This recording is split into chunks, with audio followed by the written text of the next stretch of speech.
My grandmother used to make this sound all the time. That was her way of saying, I don't know what the hell is going on, but man, it just doesn't look or smell right. What sort of sounds do you make that you've picked up along the way?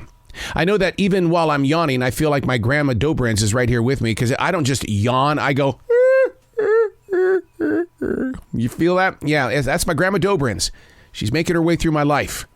It's kind of interesting how your past becomes your present. But what if your past is clouded and overtaken by things that you shouldn't have done? How do you keep it from gaining access to your present? I write. I'm a daily writer. I spill this stuff onto a page and walk away because that's just the way I breathe. I learned that trick from The Artist Way from Julia Cameron, which is a great place of study. Hey, it's Arrow. This is The Choice. This is what I was writing while the sun was waking up on a brilliant new day. Today we're reading from April 13th, 2023. Locating the space to let it go. We are all trying to live that life. Locating the space to let it go. We constantly find ourselves locked in an excuse. We can't do this because, well, something's standing in my way of the next level of play. I can't do that. I just can't do that.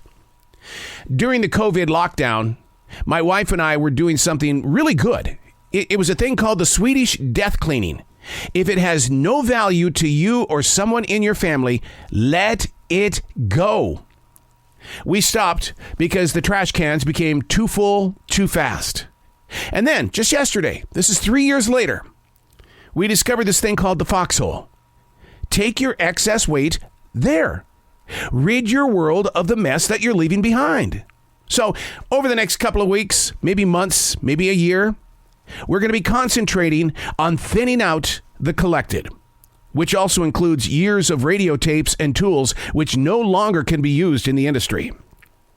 Between us, you know what it's like to let something of personal value go. You get emotional. That connection has to be broken. Every home has too much to hold. Then one day, a family member or a friend is stuck cleaning up where you once stood up. It's just not fair to the future. Grandma Dobrins.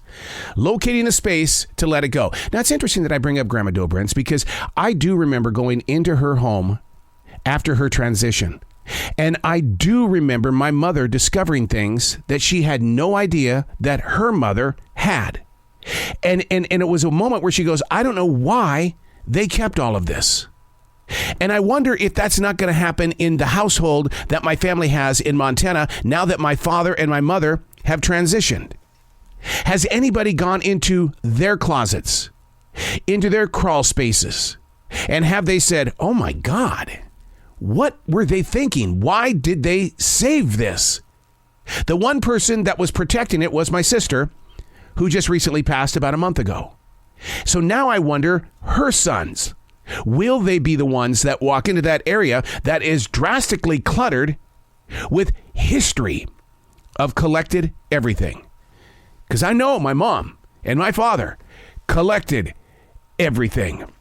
Where I stand right now, and I know where you stand right now, we've got to create space.